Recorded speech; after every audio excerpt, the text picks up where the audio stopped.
So I know, you guys are probably already dead tired of hearing about all the different ways that Sonya is amazing in this game, whether it's boss battles or even some AFK battles, but today I want to tell you guys about my successes I have had in PvP with this hero, mainly when it has to do a very specific scenario, and that is Supreme Arena, probably an area a lot of you who don't spend money probably don't particularly like, because of course your level is much more influential on the power of your team, and so is a lot of different things. However, there's one formation that I'm absolutely loving, and technically it has to do with the Maulers. Now, I've recently kind of gone more of the Heroic route, but again, I've been using heroes like Soren, I've been using heroes like Seth, and there's a really big reason why on this. And I need to talk about it. There's something that makes her combination with Maulers extremely powerful, and that is if you are investing in the Mauler Faction talent. And as you see, Supreme Arena, this effect is kind of a thing. So let me talk about this, because I don't know if many people actually listen to what this says. So the Prime Carrier will teleport to the nearest area with the most enemies at the battle, aka basically to the back line almost, gaining a shield equal to 55% of max HP. Number one, that's one of the big survivability things that some of the Maulers kind of have issues with. Immediately dealing damage to adjacent enemies, which is cool. Then continue to deal damage the same damage every 5 seconds. So you want melee heroes that are going to be up in the enemy's face, and that's exactly what the Maulers do. Additionally, it grants an extra 40 life drain to this damage, which is pretty good for survivability. The Prime Carry is unaffected during the first 8 seconds of battle, which is both of them. And the Prime Carry is immune to the first fatal blow they take. They are then immune to all damage and become effective for 5 seconds. This is essentially the Brutus effect. So that kind of makes a couple Maulers that you traditionally wouldn't use much more viable. One of them especially being Seth. Seth is still to this date one of like the best at damage dealing heroes in the game as an A level. You just don't get him seen much because, to be honest, he dies very easily. In his kit, he does have some cool things. You know, when he uses his ultimate, he becomes invincible and recovers HP basically equal to 25% of damage, which is usually a gigantic heal. There's also, you know, increases the recovery from bloodlust stacks and all that fun stuff here. Besides that, everything else is kind of damage related here. Seth gains a stack of bloodlust when the HP of a non-summon enemy first falls below 33%, which again, that's really good because he gets physical and magic defense here.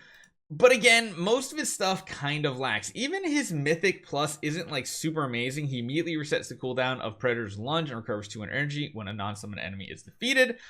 It does mean that enemy does need to get defeated. Going up to like plus 15 isn't a huge difference here either, so that's why I usually don't do it. And even Supreme Plus, Seth reduces the target's physical defense by an extra 15% based on the blood stacks. Again, this is all really good offensive stuff, but most of the time when you use him in regular arena, well, he just kind of goes poof a lot of times and goodbye. However, with this ability right here, being able to block the first fatal blow, that is really strong. And especially if you're putting 2 heroes in the back line, maybe even Shakir is the other one, which we all know how good Shakir is in PvE, PvP. He's amazing everywhere. It also gives some viability to some less traditional heroes as well, like Soren. Because again, remember, on Soren, I think it's what? Mythic Plus. He gains haste and recovers energy when he drops below 60% HP. So that triggers a nice heal to keep him going. And if he's not one shot because he's got that shield, those things end up paying out very well. And what happens is, if you also link Sonya to both of them, she just really doubles down on the effect. Once she has Mythic Plus, you don't need your allies that are linked to you to die in order to get that big boost of attack and everything. She's also going to be buffing the attack of these 2 very offensive Mauler heroes. And the combos just end up working out very well. One thing I've probably had some fun with the past week is not using my Heroic on this team and running a much more traditional squad. Granted, the one we're on is kind of bad. Throwing Heroic in another team is usually a lot better here. I can probably show you guys a couple battles, and we'll do a couple of them against teams that are...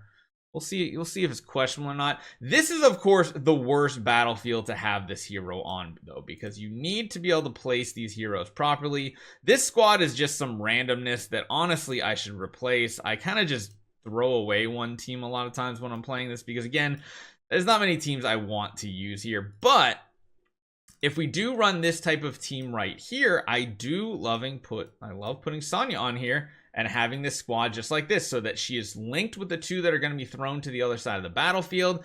Ends up being very good. Having Mikola on this team combined with Frontline Spell gives a ton of survivability, life drain, and a whole bunch of other things to these teams. Now this is the other squad we're also running here. We of course have our Taylene against Taylene and Tassie. This one could be a little questionable.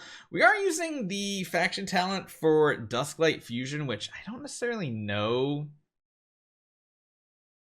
if I like it personally. In reality, we should probably be running Resonating Spell on this one here and then coming back over to this team. You know what? We really just need to restructure this team in general. Some of these teams are like, they could be better. In reality, probably dropping you off of this squad and throwing Damien in, probably the better play. And then we're also going with Eternal Bloom, which I kind of like. You know, I kind of like this team just a little bit better here. Even doing something like that, kind of nice. This battlefield is always just such a weird one here. Then we have this team, which I'll show you guys as well. And we are going to be going up against a more traditional squad. Man, this last one is kind of tricky because, like, there's not many teams I like building here. However, I guess we could do something interesting. Probably not going to be good. It's definitely not going to be good. But we can do some sort of weird Summoner-esque type team, which could be interesting to say the least.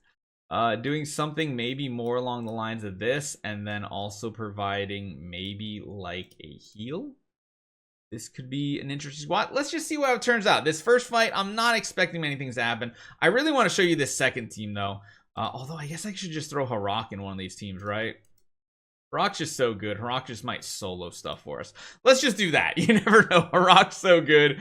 And let's slow the speed down because it's going to go immediately to 2x speed. So this one here is not particularly what we want, but actually we don't even have a faction bonus on this one. So like I said, I got to find a good third team that I want to be running here.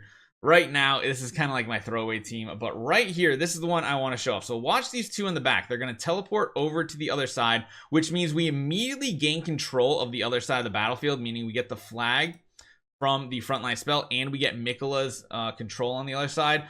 And you can see how offensive these heroes can be, having tons of shield, tons of healing, and also being able to be immune to that first like death. So you can see Seth right here.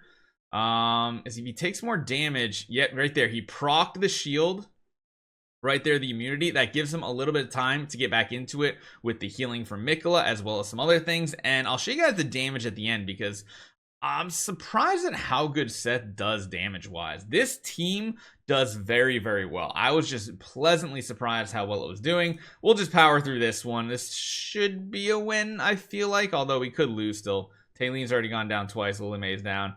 It all comes down to Tassie, and I don't think Tassie's going to solo this entire enemy team. Nope. So we do take an L here, but that's not really what I care about. I care about this second squad right here. Look at the amount of damage Seth can do and how viable some of these less than viable heroes become because of this hero. This hero, it's just like the combination of everything on top of having frontline spell. Maulers are surprisingly back on top, in my opinion, of one of the best teams in Supreme Arena. And I love just adding her to this team because it just feels so good. And then you have two heroes that do have ways of healing as well as now not dying immediately. So that link stays active. They keep sharing the damage. They keep healing up the damage. It's just such an awesome team. So hopefully you guys enjoy this one. Let me know what you guys think. I'll see you guys next time.